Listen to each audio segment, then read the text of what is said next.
like when I am on time, okay? Let me share the link. Like, look, I am here before 9 o'clock, 4 minutes early. Copy link.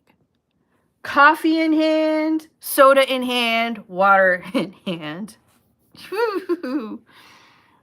Cats fed, phone on charger. It's almost like I got my ish together today. We'll see how long this lasts, because I also kind of have a headache.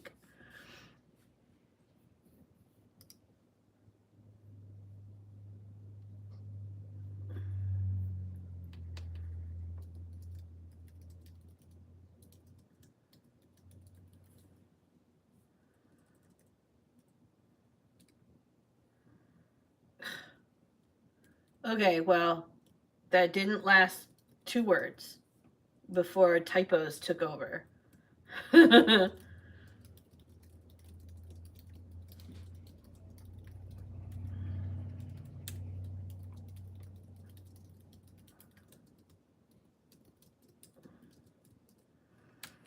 we go.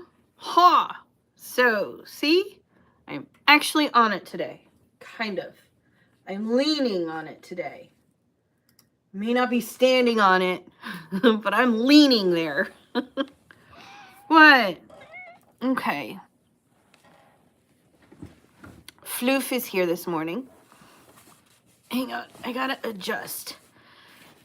Oof. I know, you want my lap, not my arms. I know. Oh, wait, there's a blanket under me that doesn't feel good either. Okay, hang on. I'm sorry. Oof. Big floof blanket. They love this blanket. Okay, let go. Shannon! Good morning, Shannon. How are you? Okay, I am struggling all of a sudden. Like, I was in a good spot, and then I started struggling. Oof. Whew. Wait, is it Friday? It's Friday. Is it Friday? It's Friday. It did. It snowed here too. In fact, I was kind of really upset. So when I was picking Christopher up from school yesterday, they sent him home with the weekend stuff that we normally get. And I was like, because they don't usually send that stuff home until Fridays. So I was like, wait a minute, is there school tomorrow? Like, I started asking some of the moms, like, is there school tomorrow? Did I miss something? Is school, like, what, is tomorrow a holiday? What's happening right now? And the teacher who releases the kids was like, no, this is just in case, because we're supposed to get hit with snow tonight, and there's a winter weather advisory. And so just in case they happen to cancel school, we wanted to send this stuff home. Okay. So then it started snowing last night, and the temperature dropped below 0, which wasn't a big drop because it was already like right at 0. So like, but it dropped like 11 degrees. So it was like 10 degrees below 0. So if you're one of those who are like, that's not cold because -50 is cold. Well, I'm sorry, but -10 here is still cold. And I had it in my head, they're going to cancel school. And so, like, the whole night, I kept telling the kids, get in the bath just in case, but I think they're going to cancel school. But just in case they don't, we're going to pretend that it's going to go normal, right? So the whole night, I'm putting them into bed, and I'm going, I'll let you stay up a little while on your tablet because I think that they're going to cancel school. But just in case, I'm going to come in and I'm going to take your tablets in 39 minutes, okay? Both kids, okay. So then this morning, I'm checking my text messages to see if they canceled, and they didn't. And I was like, they should cancel. I didn't want to get up. Like, I had it in my brain that they were gonna. I keep forgetting that, Shannon. Oh, Cherry Hill cancel school. Hello, Kathy. Good morning, Dale. Shannon, I keep forgetting that you're in Illinois. You don't blame me on that one. By this morning, I was like, no, they had to cancel. I just missed it. Then my son, that poor boy, I go to wake him up. I'm like, come on, you got to get ready for school. And he's like, I don't want to. And I said, no, you have to. And he goes, but you said they were going to cancel. I said, no. I said, I think they're going to cancel, but that we're going to pretend that they're not canceling. And so far, I haven't heard that they're going to cancel. So that means you have to get up and get ready for school. So then he goes, but I'm so tired. Can't I just stay home for a brain day? Because I'll let my kids stay home if they're like just mentally exhausted. And I'm like, I can't, because you're right at the cusp of tardies and absences where like one more and I get in trouble. So you can't miss any school right now. He's like, Mom, you can't control when I need a brain day. I'm like, I know. But I can't give you one today. Good morning, Jessica. I don't expect you to remember too many people to keep track of everyone. I barely remember where. I was talking to, so some of you know my sister died the day, like right before Thanksgiving. And her daughter, my niece, I've been talking to her father. We had a big falling out beforehand.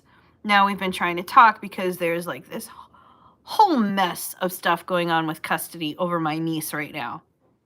Anyway, so I was talking to her father, and he asked me, he's like, are you able, this was yesterday. He goes, can you testify at the custody hearing today? It's going to be at 2:00, blah, blah, blah, right? He's in Minnesota. And I said, no, I have to pick up my kids at 2. Like, even if I wanted to right now, which I've already told him, look, I'm on your side. I will send you money for your lawyer anonymously, but I'm not standing against my stepmother. I'm not going to do that. I'm not going to publicly stand against her. Don't put me on the stand, because I won't. But I will send you as much money as I can. So I've been sending him a bunch of money and stuff. Anyway, so he says, will you come testify at this hearing? And I said, or can, if we do it virtually? And I said, no, I can't, because at 2:00, I got to get my kids from school. And he goes, no, 2:00 Central. And I went, yeah, I'm Central, I think. Wait a minute. And it took me like a solid 5 minutes to go, yeah, I am. I'm Central Time. And he's like, I thought you were Mountain. I'm like, no, I was Mountain when I was in New Mexico. And he goes, when were you in Mexico? I thought you were in Arizona. Like, no. Like, neither one of us knew where the hell I lived. For like a solid 5 minutes, I was confused.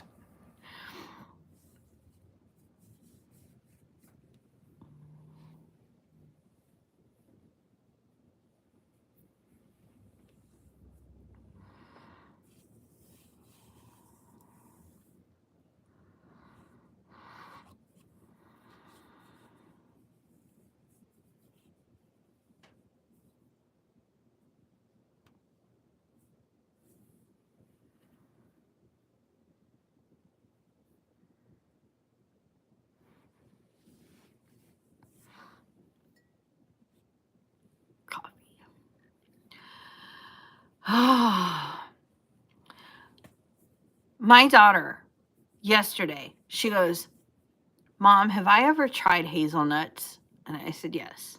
And she goes, do I like them? I said, you like them when they're Ferrero Rocher. I don't know about in general, but I know that you like them when they're in candied form. And she goes, I think, just to be sure, you should let me have some of your coffee, because my coffee is hazelnut flavored. She goes, just to be sure, I think you should give me some of your coffee. Good morning, Taylor.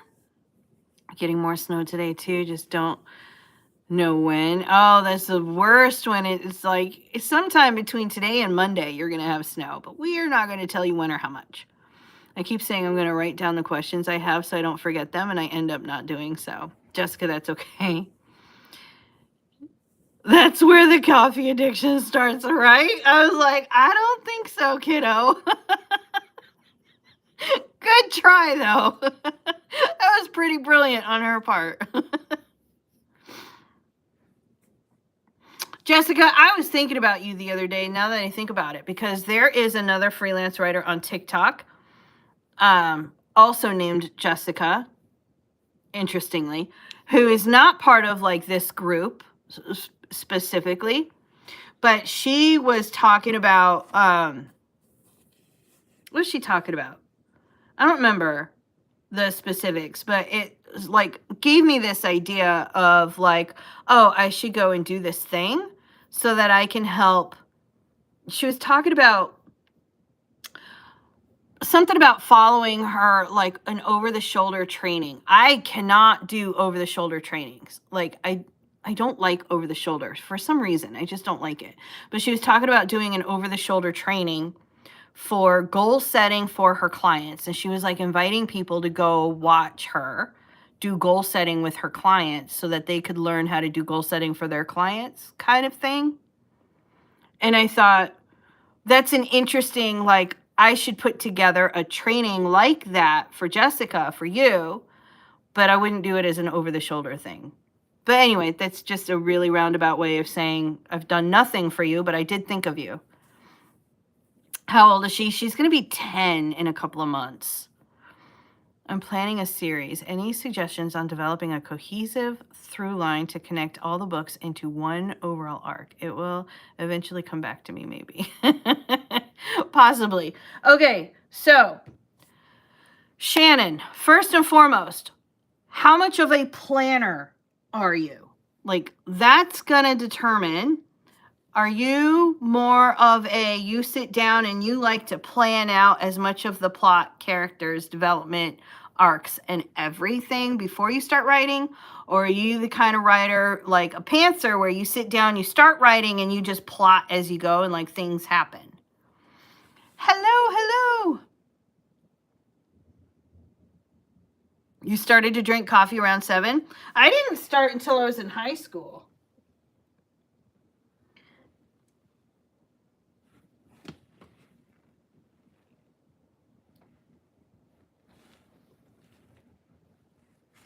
Prior to high school, I lost my I was like, I lost my clipboard. I didn't. There's a pack of 5 more right there, but I had an open one here. I want to open all 5 of them. But prior to high school, I had sometimes had like coffee flavored ice cream, which I liked. It was good. But I didn't even try to start drinking coffee until I was like a senior in high school. I plan as much as I possibly can before writing. Okay. In that case, for you, what you're going to want to do. So, how many books are in this series? 3? 5? Coffee, milk, sugar with toasted baguette with butter. 5 books in the series. Okay. I'm going to do this as if I were planning the 5 books using Save the Cat. But if you don't like Save the Cat, then pick whatever plotting formula you do like, okay? But so what you're going to do then is you have to start with the big arc first.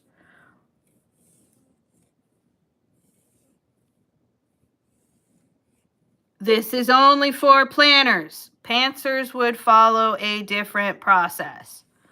So stop it. But if you're a planner, 1, 2, 3, 4, 5.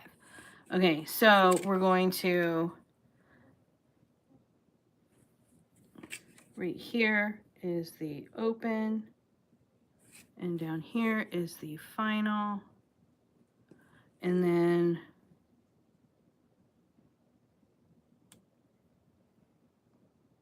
this is the midpoint.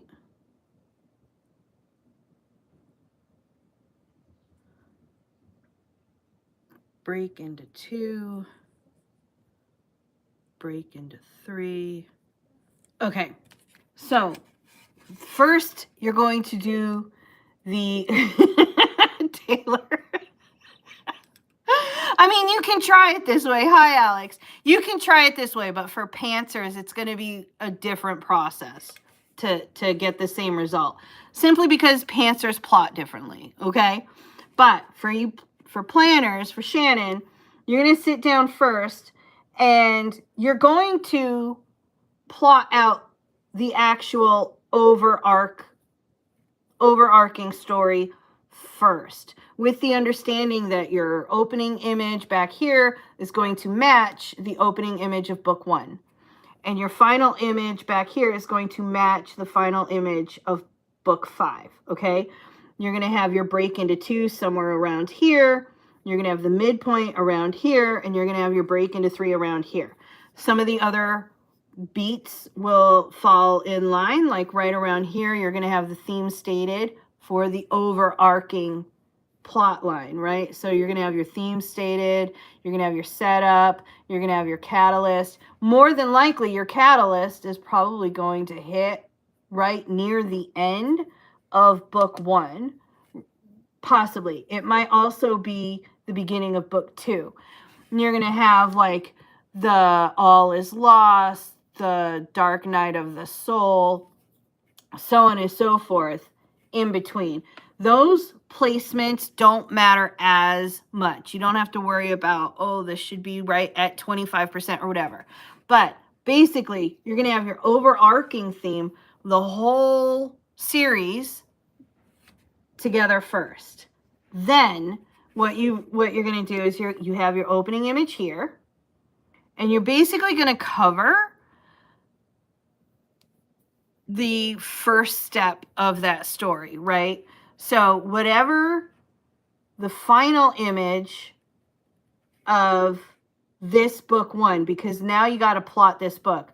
So this book 1 has to get from opening image to the catalyst, but the catalyst is going to be the final image of that opening image as well. So, because typically your final image of any story is going to be the reverse of the opening image, where the protagonist has learned whatever lesson it was that they needed to learn. So now they can view the world through new eyes, basically, through the lens of having learned this lesson, right? So that's where you know you're at the final image. So this final image, whatever your protagonist needed to learn to get to that catalyst, should be a mirror of this opening image. Then this final image also becomes the stepping stone for this opening image, but this opening image needs to get them from that catalyst over to the midpoint.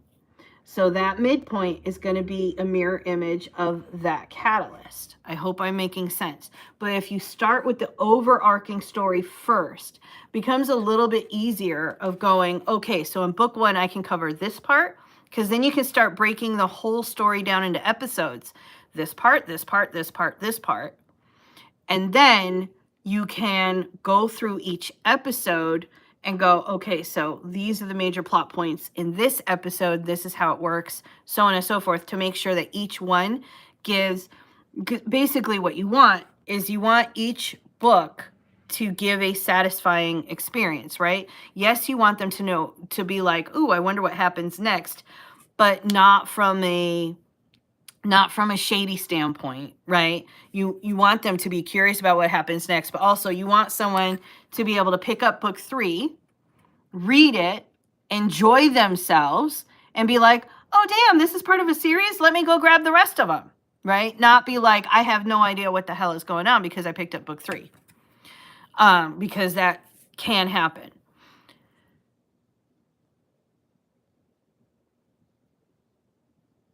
Never seem to finish them. I came in at the wrong time. I'm sorry, Alex. Sarah, that happens. That happens a lot. You are not alone. The only thing I can say is if you find yourself, like, do you have a reason for not finishing them? Like, do you just get bored? Do you get to the point where you're like, oh my gosh, I got this other book idea that I need to work on right now before my brain explodes? Do you get busy and then by the time you get back to it, you're like, no, I have this other book idea that I better work on? Like, is there a pattern that stops you from finishing your books? And if so, depending on what that pattern is, what I would probably say would be fast draft. Like fast draft like you've never fast drafted before. Get the skeleton of your story down. Sit down, break all the rules, okay? Insert yourself as a character if you have to. Use your name. Do almost all telling. Don't worry about like word choice but am I doing justice to the scene? Like fast draft. Get the story down. Everything out of your head done from start to finish, even if it's like 10,000 words. Get the whole thing down because it's not a book, that's the story, right? Then at least it's finished. After that, you can take your time, stretch it out. You can hire editors to help you switch it from first person to third person. You can add a couple more scenes in there, but at least the story is finished. So you're not trying to come up with more creative flow. You're not trying to come up with anything else. Your book idea is done. You just got to, work on turning it from story into book at that point. If it makes you feel better, I still haven't wrote that blog for that one Facebook comment. It's in line to be written, but still not done with the first on the list. I haven't fed my characters a plot in a while, probably because they just laugh at me and set it on fire when you X Chrome by mistake. Good morning, Kimmy. Or have them want to set it and you on fire because of cliffhanger and because the next book isn't out yet. Eesh. Always get another idea and you get bored of the story. Okay, yeah. Hi, Ghosty. So Zara, then what I would do is fast draft. If you always get bored with the story and then end up coming up with another book idea, like, first off, your story is not boring. You just focused on it for too long and something new and exciting came along. So harness that hyperfixation, that excitement when you're first on there and get the story done. I mean, like, sit down, whatever you can do to like get the story out of your head, shorten it, telling, break the rules, skip scenes if you have to. Just be like a great big insert fight scene. And then this happens. And then they went down here and they found this seaport, but blah, blah, blah. And then this happened. And then this happened. And at the end of the story, she's doing this and blah and yada, yada, so that you can get the whole complete story out of your head and done. And at least then you have a story. You have something to work on. You're not trying to go back to it when you're inspired by something else and trying to force this other story when you're not as inspired by it anymore. But instead now you can work on whatever new has your excitement and come back to that when you're in an editing space. I had 3 great ideas for my characters, but linking them together is tricky. That can be hard, yeah.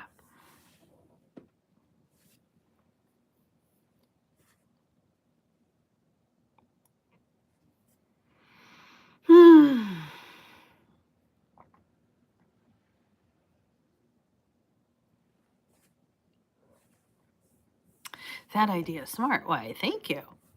Let me know if you do it and let me know if it works for you.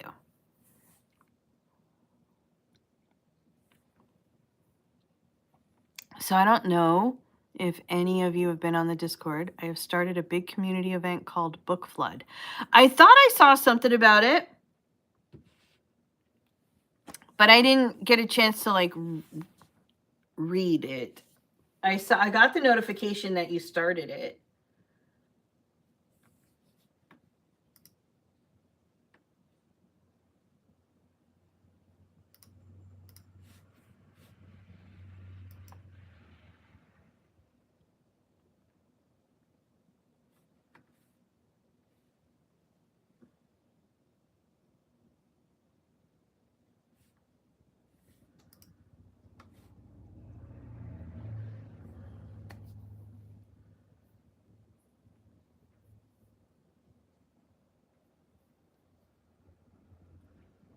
Oh, yes. Okay.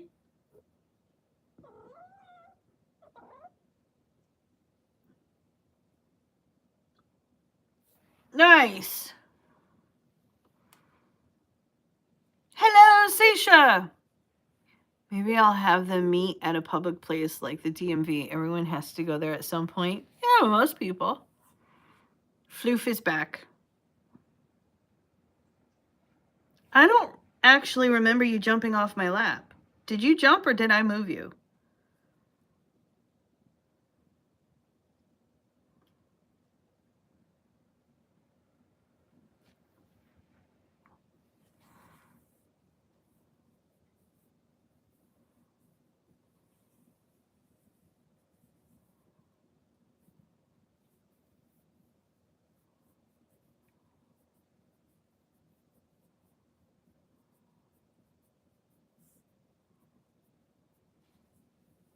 If my character has a traumatic past, but it isn't part of the romance in the story, am I romanticizing the trauma or is it just character depth?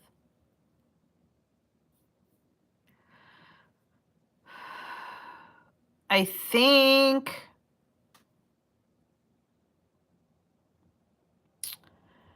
it depends on the trauma.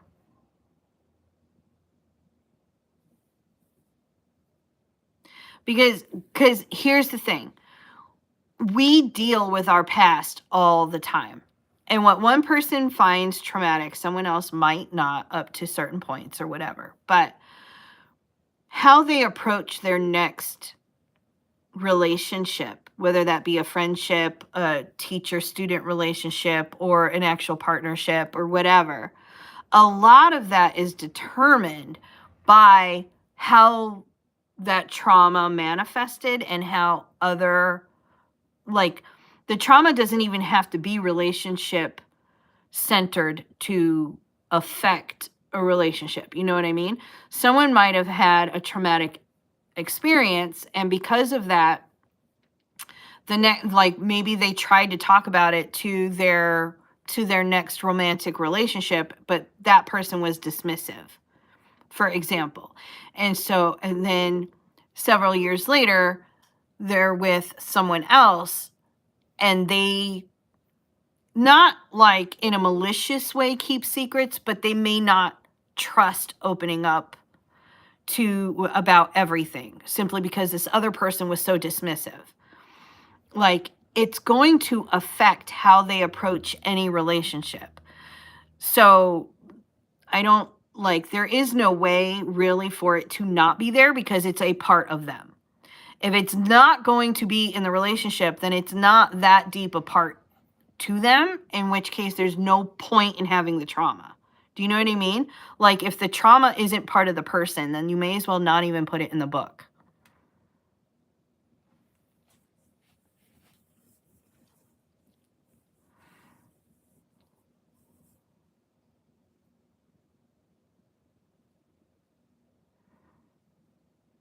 Part of it does depend on perspective. You always kind of got to like come at this from, so the people who are reading this book, they're going to fall into a lot of, a wide range of people, right? But some of them, they're going to be people who went through similar traumas, and they're reading this likely from a would I have done it that way kind of thing. Some of them have not had this type of trauma, but maybe they know someone who did. And they're going to be looking at this from a, well, my person didn't do that kind of thing, or my person did do that, or whatever. Or they don't know anyone who went through a trauma, or they don't know if they know anyone who went through a trauma.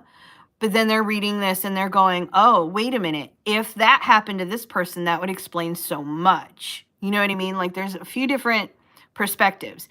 And in any of those perspectives, what you do not necessarily want to happen, you don't want them saying, well, that was just gratuitous trauma. There was no point in it at all. They will DNF your book if there's no point. I hate to say, like, trauma should always happen for a point, but in the case of, like, especially if it's any kind of a violent trauma that happened, opinions nowadays are, don't do it just for the sake of doing it because you want to. Like, there needs to be a point to it in the realm of books. So you don't want them saying that. You don't want them saying, like, well, this is so unrealistic. No one would ever do that. Um, it's okay to an extent if someone who has never experienced that trauma says it.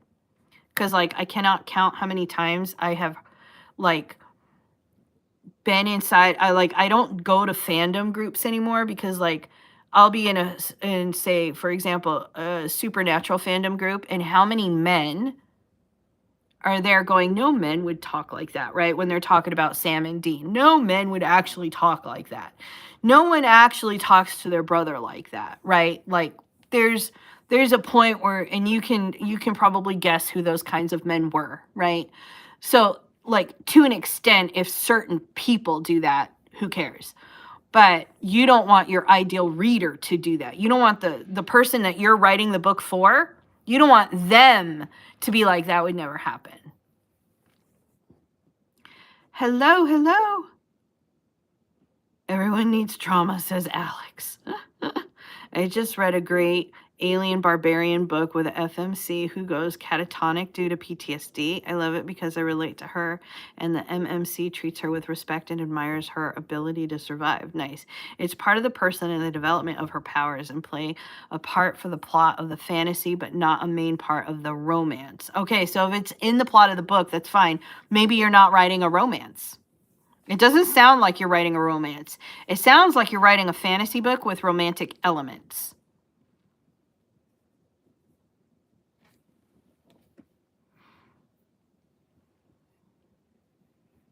But in that case, it's fine, as long as it's playing a part in the plot.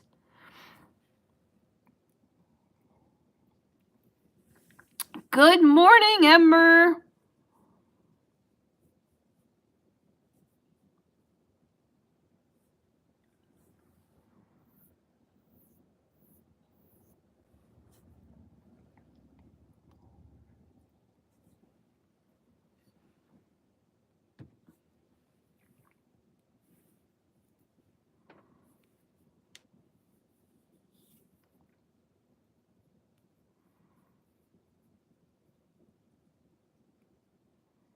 The main plot is not romance, it's fantasy.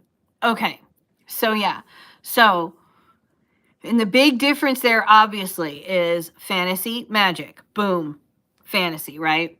If it's a romance book, the romance is the central plot. The development and arc of that relationship is the central focus. And of course, there is a happy ending, either a happy for now or a happily ever after. Anything else is a different genre with romantic elements. So it could be fantasy with a romantic interest or a love interest or whatever. But since the romance isn't the central plot, yeah, it's not a romance book then. I'm doing great. How are you? Which is weird for a why choose.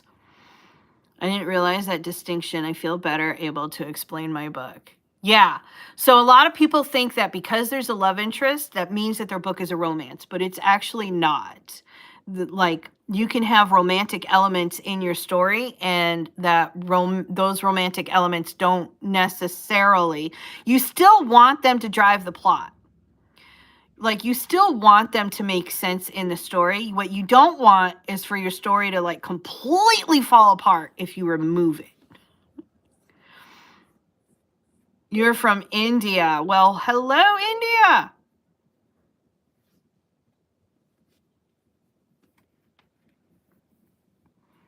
Is that what people are calling romantasy? I don't think so.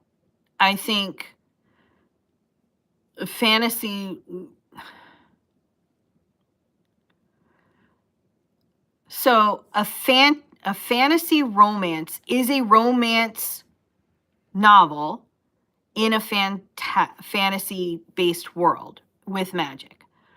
The romance, the relationship, is the central focus of the plot. If it's just a side quest, it's not a romance. A romantic fantasy is a fantasy novel with romantic elements thrown in, a love interest in there. How are you? I'm doing great, thank you. It's 2100 hours at your place. That's what? That's minus it's 9 o'clock at your place?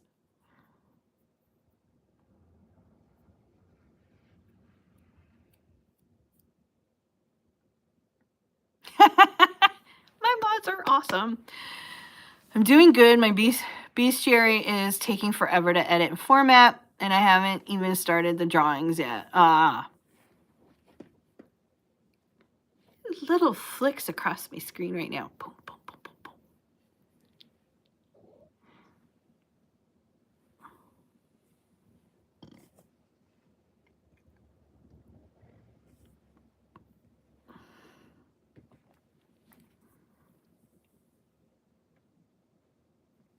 Roblox player. Hello.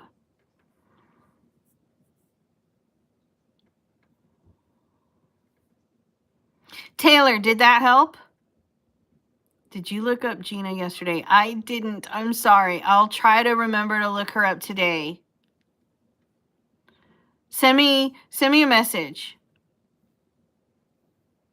I looked for away for a minute. I know, right? We got hit with some trolls and my mods were like on it.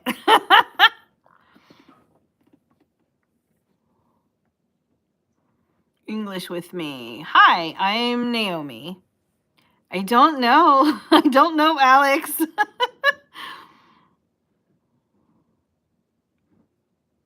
I'm a ghostwriter who helps people write and publish their books, and I'm doing a live Q&A. If you're here because you want to write a story, I'm here to answer your questions. If you're here because you're trying to troll or cause trouble, my mods really will take care of you pretty quickly.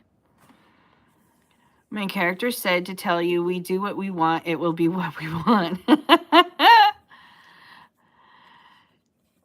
And Taylor, to that I'm going to say, okay, but it's not about what they want or what I want or even what you, the author, wants. It's about what the readers want. So they can say all they want. We're dark romance. We're fantasy romance. We're romantasy. But if they're not adhering to the guidelines of the genre they say that they want, the readers will pick them apart.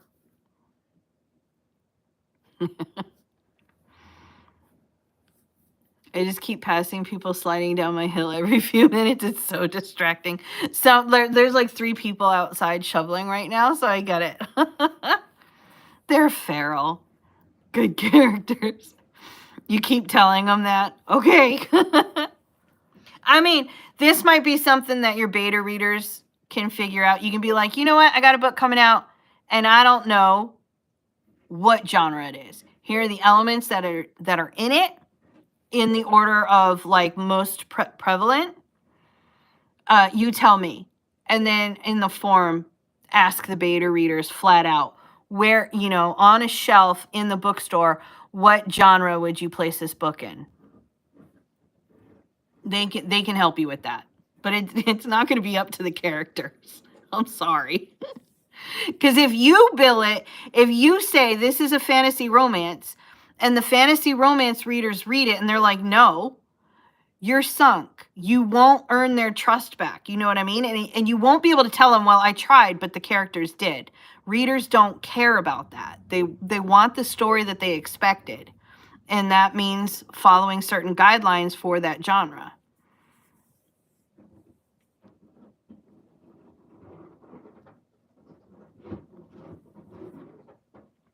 But if you don't care what genre it is and you're just like, I just need a book, then your beta readers can help you decide what genre to place it under. Does that make sense? If you're like, I'm just writing a book and I'm going to figure out the genre later, then that's fine too. Characters are downright snarky.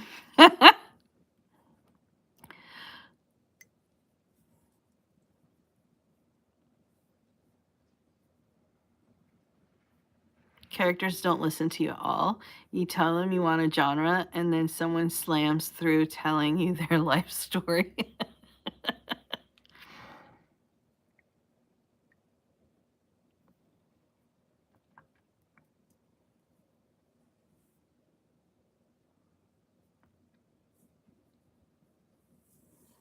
Or, hear me out, sometimes, not every time, but sometimes, you know those movie scenes where like the teacher's at the head of the class and they're a new teacher, right? Like Sister Act or just some of the other ones. I don't remember. But anyway, new teacher, higher learning, whatever. Anyway, there's a new teacher and they're in this class and the class is like unruly, right?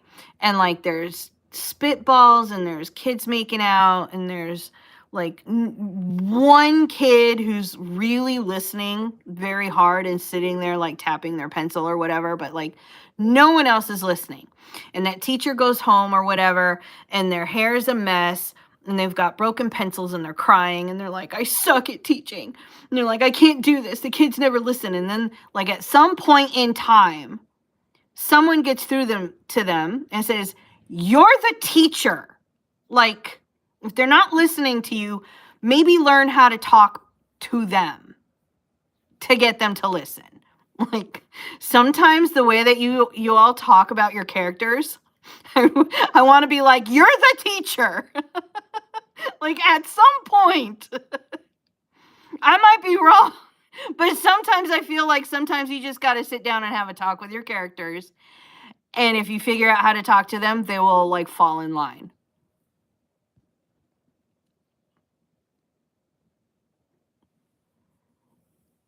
The unruly class is my characters, but they eventually start listening to the teacher and it turns into like the best teacher-student relationship. And then that teacher ends up being like the only one that they listen to because they're the only ones who validated and listened to them and like so on and so forth. But yeah. It keeps buffering. I'm sorry, Ember. Like the weather everywhere right now is just bad. I feel attacked by the way the conversation took a twist. I'm sorry. I'm not trying to attack you. I'm trying to say sit down and talk to your characters and like figure out how to get them in line because you're the teacher. 228 students. Well, but not all at once, right? Like when you sit down to one book, there's like 30, right? Maybe 40 at that time in that moment, right?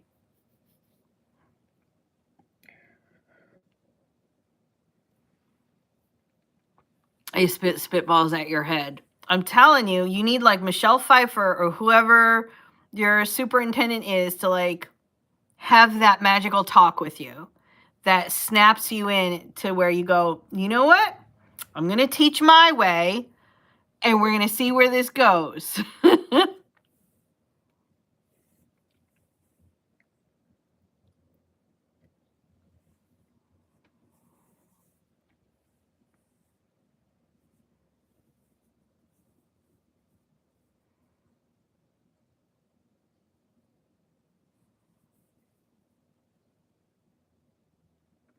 You have 5 book tabs open right now. Do you know what I learned yesterday? So I decided, I was working on GPTs yesterday, right? GPT is where you can build like a custom version of Chat GPT for other people to like do things, right? So I took what I've got so far I've got my blog post on how to create culture, right? And then I've got like my world building workbook that I've been working on and whatever. And I went into GPT and I started uploading those to train this custom GPT for world building, right? And I had a question about something, and I don't remember what the question was anymore, but I had to go over to YouTube to figure it out. It was with verifying my builder profile. So I had to go over to YouTube to figure it out. And in YouTube, in the video, they go, right click right here and duplicate the tab. And I went, right click and duplicate. What? Right click and duplicate the tab? What? So then I went up and I looked, and sure enough, right click and duplicate the tab. Do you know what I've been doing in the meantime? If I've been on a site and I'm like, okay, I need to go into another screen on this site, I would like go in and like find a link somewhere and open that link in another tab. Or if there were no links on the screen, I would just open another tab and then navigate back to the site and hope that the cookies don't get all screwed up. Right click and duplicate. I had no idea you could right click and duplicate a tab. And now I'm like, I'm never going to get rid of these tabs. Like everyone makes fun of me about how much anxiety I give them because there's like so many tabs. But now I can just right click and duplicate anyway.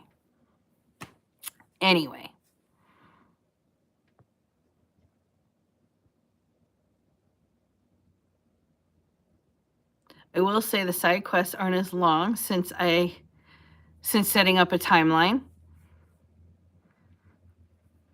Nick is on too, just noticed. Michelle Pfeiffer's role in The Family was so great. Learn something new every day, right? You didn't know that? Okay, I'm glad I wasn't the only one because I really felt like I might have just been an idiot. Like, how did I not know this?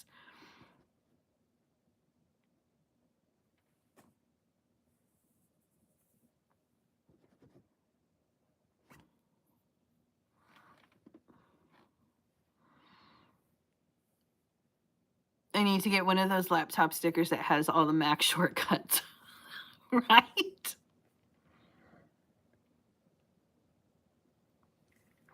I swear they really don't care if they disappoint me or not. Totally. No, things like that aren't taught, right?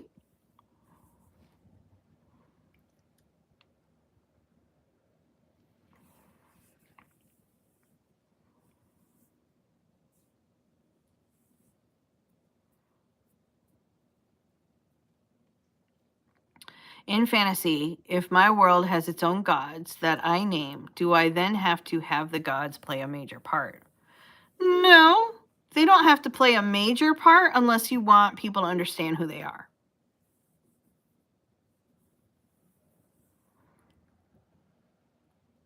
So, like, for example, let's say you have two people and one of them says, I'm going to go to this temple to do this thing, right? To do this ritual. Like, if it's something fairly familiar, like I'm going to go pray at this temple, most people, they don't need to know what god that is.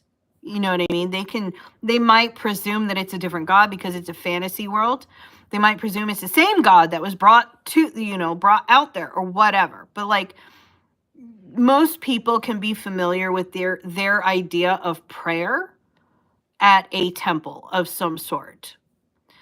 Now, if you're like, I'm going to go down here to take part in this sand sculpture festival at the Oasis because your fantasy world is mostly desert, and then you name like a god that they don't know, that might raise some questions. Does that mean you have to have like a whole friggin' Bible set up in your book that you have to describe all of these things? No, that can come out in the story, but they might need to know a few more details because none of that sounds familiar to them. Greek mythology. Don't listen to me. The books with the gods I have, the characters are deities or avatar of a god.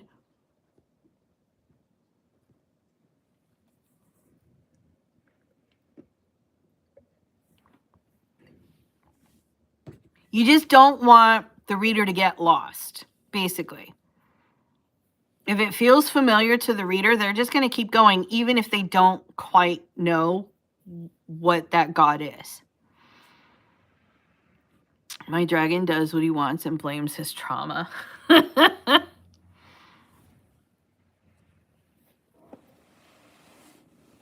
Floof has to go because Floof is making my lap fall asleep.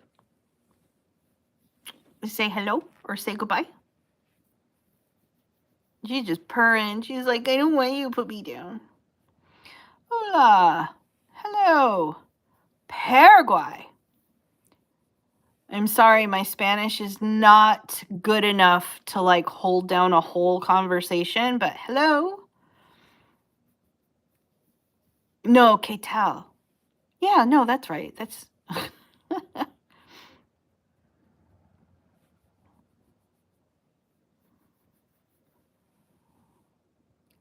some of the Greek gods are in or mentioned, or some characters have their characteristics or powers, but not necessarily mean they are gods. The gods in my series are diverse, and I want that to show, but they don't play a major part. Why do you want it to show?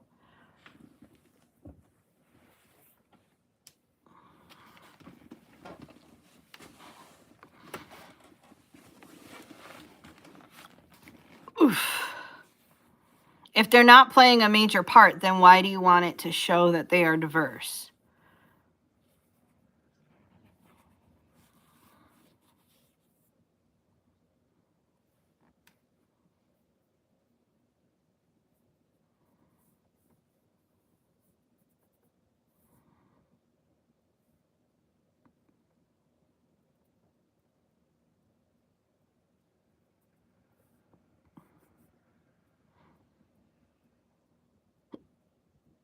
Oh, the hiccups.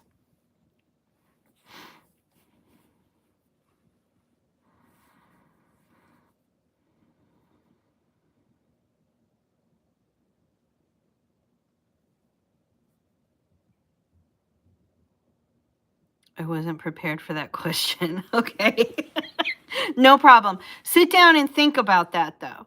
If you are introducing, okay, here's the thing, and maybe this doesn't matter while you're writing. It will definitely matter while you're editing, okay? Like your niece. Because this will definitely matter while you're editing, even if it doesn't matter now. Like, throw everything. You know me when it comes to writing. Throw it all down there. Just throw everything down there. You can cut, slice, and everything else in editing, right? But here's the thing with your readers. Your readers trust you until they don't. Okay? So when you're marketing and you say this is a book that you're going to love, they're going to trust you. They're going to buy that book until they start reading it and they don't. That's why things like understanding their expectations is so important. That's why things like if you're marketing your book within a particular genre, staying within the guidelines, within the rules, and there's not like there's that many rules for each genre, but they do each have like their own set of expectations. That's why it's so important. Because if you don't, they stop trusting you. And last but not least, everything in the story, they need to be able to see why it matters. They will follow your character down every side quest, every tangent, every love interest. Oh, you want to go, we're on our way this way, but you want to pause and go that way real quick. Okay, let's go. They will follow them down until they get to the end of the story. And if those loose ends are not tied up, if they're like, what the hell was the point of this side quest? If they're like, what the heck was the point of that? They will not trust you again for your next story. So if you introduce a whole pantheon of deities because you want to show off the diversity, but then they'll read it, they'll follow, they'll be like, all right, this is interesting, okay. But then if they get to the end of the story and they go, the hell was the point of that? They're not going to trust you anymore because you didn't make it make sense within the story. You just wanted to show off these deities that have no actual presence in the story, that have no influence over anything, that, you know, you now if you're like showing off the culture of the story, that can make sense. You know, you can dive a little bit into histories and myths to an extent, but the more you introduce, the bigger the impact it better have on that story, or the reader's going to be like, what? Does that all make sense? I love reading about new gods with different unexpected powers. I like knowing if the book ends on a cliffhanger too before I read it, especially if I really connect with the characters. Right. Yeah.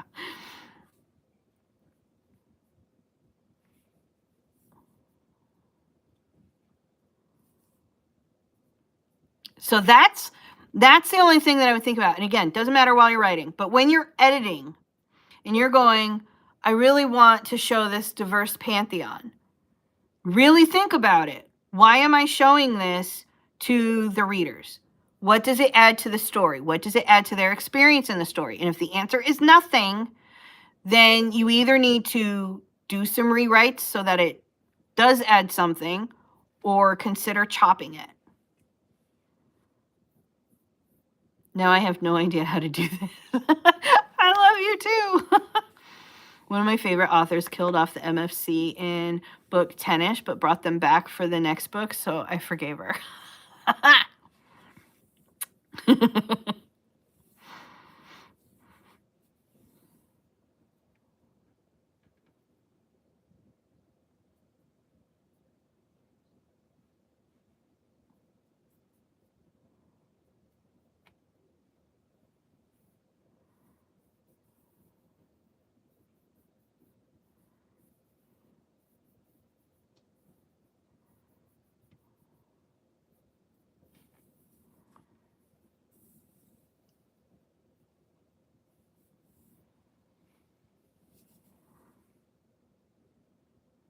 Emotionally devastated. Oh no.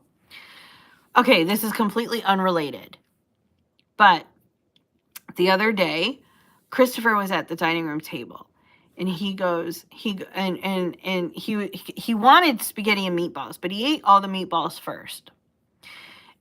Then he was left with spaghetti. Now he likes spaghetti, and he likes like tomato sauce, like with actual chunks of tomatoes in it. Tomatoes are his favorite fruit. So he likes those things, but for whatever reason, he was really upset that he ran out of meatballs. And his diet is weird anyway. One day he'll eat the meatballs. The next time he eats spaghetti and meatballs, he doesn't want the meatballs, even though they're the same meatballs. But like sometimes he wants meat, sometimes he doesn't. This particular day he wanted the meat. So he's like looking at his spaghetti and he's like twirling it around on his fork. And I said, what's wrong? And he goes, I'm out of meatballs. And I said, well, eat a couple of scoops of the spaghetti and I'll get you more meatballs. Like I can go heat them up, right? It's just a bag of frozen meatballs. It's not hard to heat them up. So I was like, go do, if you do that, I'll heat up more meatballs. And he like slams his hand on the table right next to the plate and he goes, emotional damage. And I just belted out laughing. Like I was like, what in the world does that have to do with anything? Anyway, so then because I belted out laughing like all night last night, every time I turned around, he was like, emotional damage. Hello, Leo.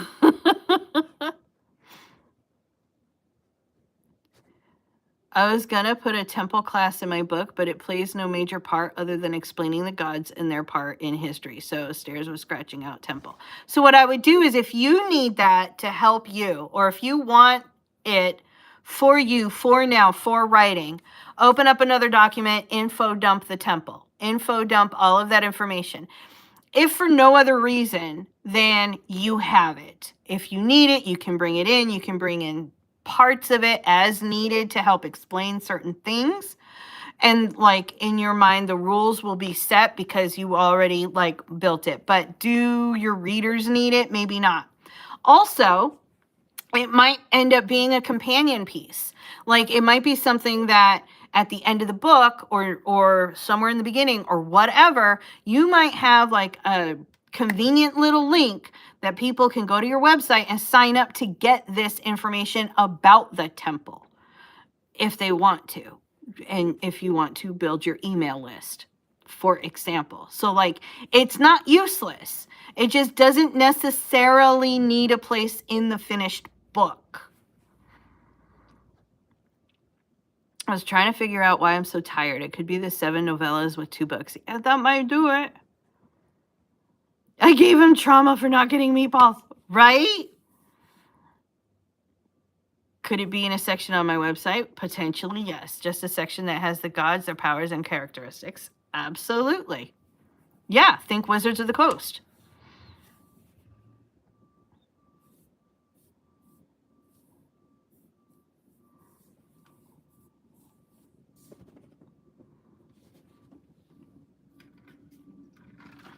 am out of coffee.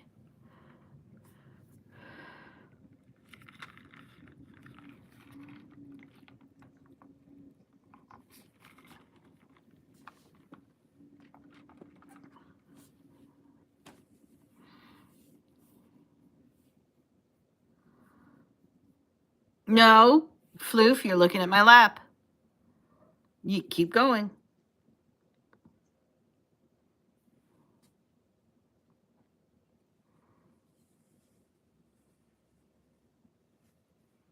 You were up reading yesterday?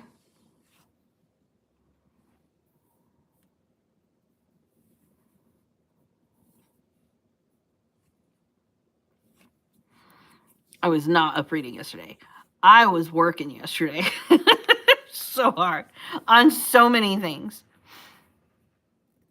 Sherilyn Kenyon used to have an RP chat room on her website for her fans of the Dark Hunter series. I loved that idea. You could definitely do something like that. ADHD side quest idea. Of course, you need fans in order for that to work. And you need books in order to have the fans. I'm just saying. I found my What Can You Expect From Me document. Now I'm editing it. Nice. Officially downloaded DaVinci. I can't read other books because my exams are coming. Oh, what exams? And you know what? I mean, that's fine. I struggle with keeping up with my own reading ever since I started writing. A lot of authors do. 9 p.m. I was reading. Alex, that's probably one of the smartest things I wish I had done last night. And I need my characters to stay on task for that to work. Well, there you go. Maybe sit down and miss role-playing, same. Final exams of science, nice. I love science. Taylor, maybe sit down and explain to your characters, like, listen, I know you're doing this because you want the attention, okay? The only way you're going to get the attention is if the book actually gets finished. Because other than that, I'm the only one watching right now. So shape up, or I will delete you. You DNF'd that book. Oh, good for you. Role-playing is what got into writing. Really? They do like the attention. I know they do. That's the only reason that any character would do all those antics. Side note, after having COVID, I can't always eat meat either, but taking pre or probiotics has helped so much. Don't know if that would help the kiddo or not, but this has been something that he just does. It's been his whole, well, not his whole life, but since starting Solid Foods. Sometimes he likes meat, sometimes he doesn't. It annoys his grandmother and his father to no end that sometimes he will go like a couple of days without eating meat. And his obsession is ramen. He loves ramen. This is his favorite food, like, ever, ramen. So it annoys his grandmother and his father to no end that sometimes he will, like, sit down and he will eat steak and potatoes and broccoli, and again, he likes tomatoes. They're his favorite fruit. He will sit down and eat this whole big meal, or he'll eat pork tenderloin, or he'll eat chicken, and he'll love it, and he'll get seconds, and he'll love it. And then the next day, he doesn't want anything to do with it.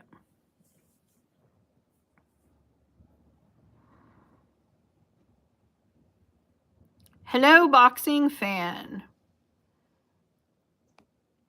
Miss doing it got me, and yes, pre and probiotics are so good. Hello.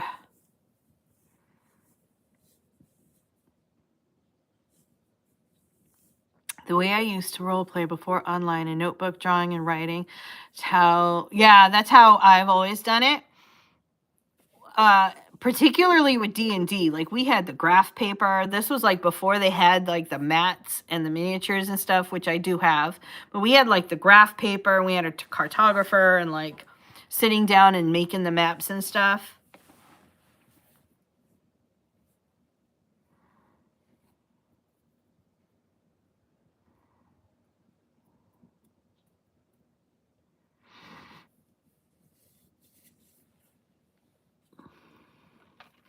Then AOL chat came around, right? Sometimes I still miss AOL chat. No, you forgot Yahoo Instant Messenger. It was AOL chat, and then AIM, and then YIM, and then MySpace.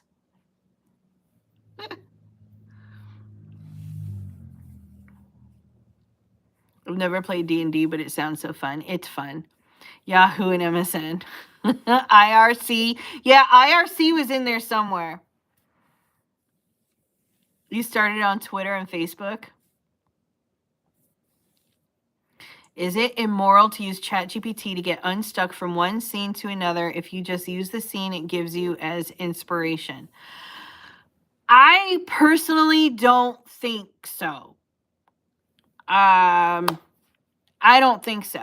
What I would say would be immoral would be running over to ChatGPT and saying, I want to write a fantasy book.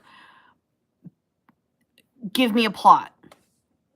And then taking the plot it gives you and saying, okay, write the book.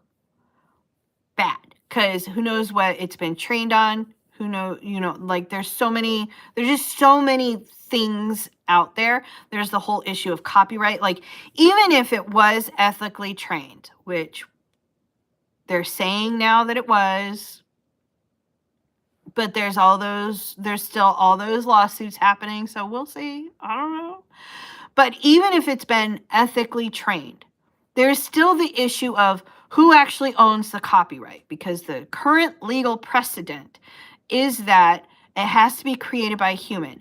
And that's I can't remember the ape's name, but there was either an ape or a monkey that took a photographer's camera and took a selfie.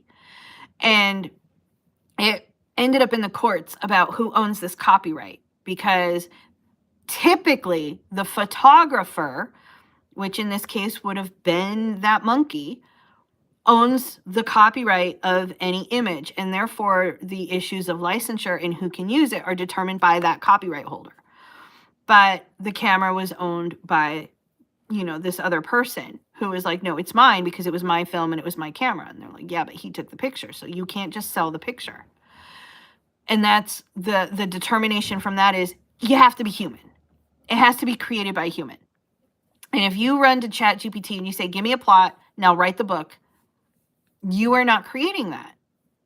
Now, if you say, I need a plot, and you take that and you copy and paste it into, say, Google Docs, and you develop what, because all it's going to give you when you do that is it's going to give you, like, I don't know, a paragraph, say, one paragraph, where it's like, and it's going to be filled with the AI fillers, right? So it's going to be like, in a fast-paced and exciting world of whatever, right, where digital age has taken over, blah blah blah, and AI is running rampant, right? And it's gonna have like all this stuff, and you're gonna like cut most of it because it's just filler to get to the actual this character do this and do this in this setting, right? And then you take that and you draw it into a story. I don't think that there's anything that's no different to me than getting a writing prompt out of a book, getting the prompt workshop from Alex on the Discord, going to Pinterest and searching for writing prompts. There's nothing wrong with writing prompts. Going to a writer's group and saying, hey, I need help with this, and someone saying, well, you could try that, and you going, oh yeah, thanks. There's nothing like, in the case like what you described, there's nothing wrong with any of that. Nothing wrong with any of that.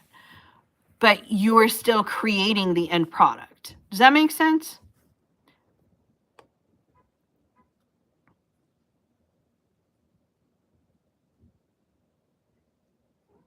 I've been asked to run a new to D&D game in the Discord. Nice. All the prompts. This is a real problem. Yeah, using it as a tool. It's a good tool. That's why, like I said, okay, come on, cat. Could you get up on the back of the chair? Oh, baby.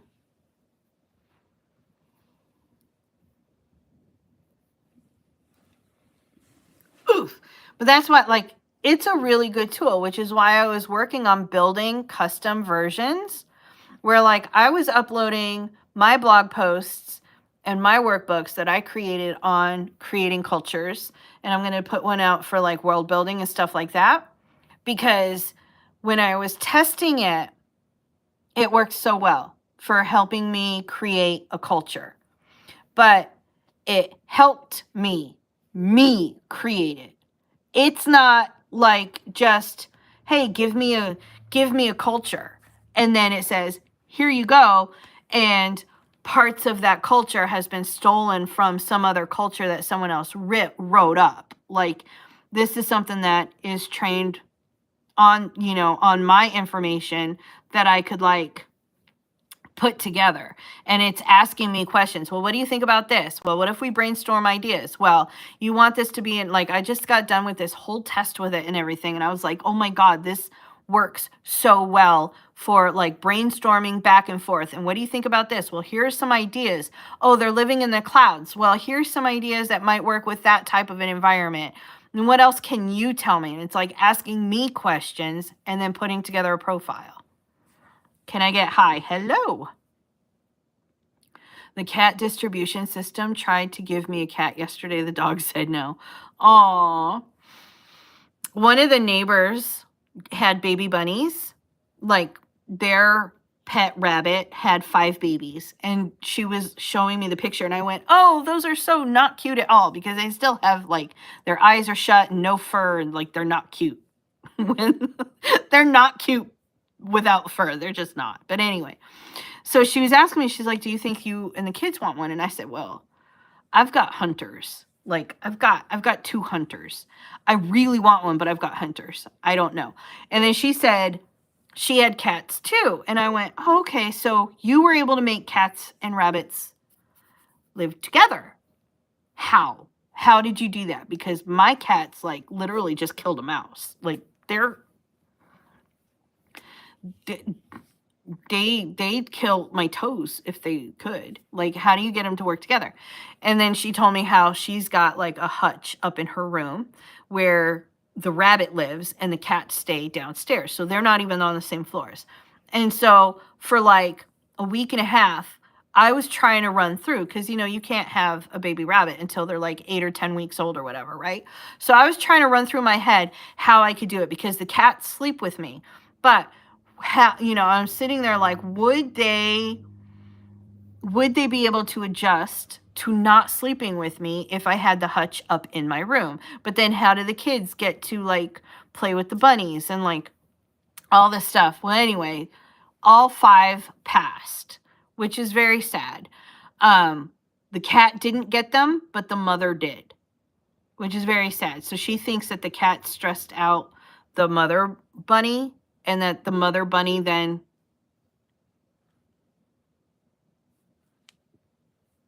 took care of the kids. Tiny bean jelly beans. Yeah, but really wrinkly and ugly. Anyway, I don't want to end on those bunny kicks are ferocious, but not from babies.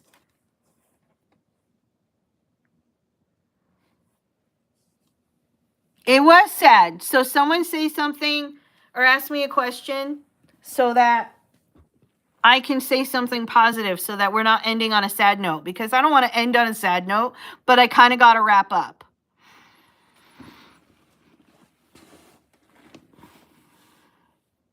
Poor babies. I felt so bad. She felt bad.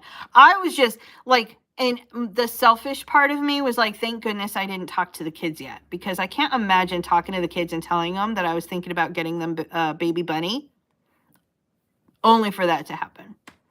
So, book flood. I did. I found my glasses. They were sitting in the hallway on the packing tape. I don't know why.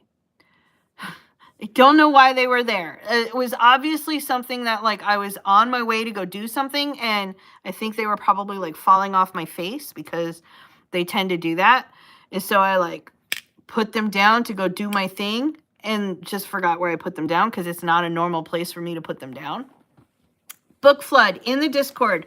There's a new channel called Book Flood, and it's based on an Icelandic tradition that Alex is starting up in the Discord, where you put together a list of books, someone buys you a book, and then on Christmas Eve, you read the book. That's what it's based on. All the details are in the Discord. It's hard to find your glasses without your glasses, right?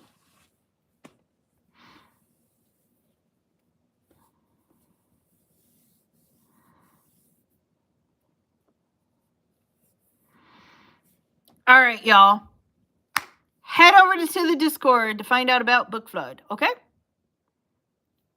Doing a Christmas in July. Book Flood in July. Nice. All right, y'all.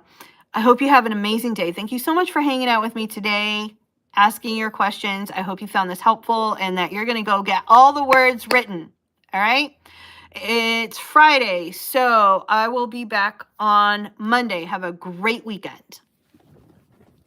Bye.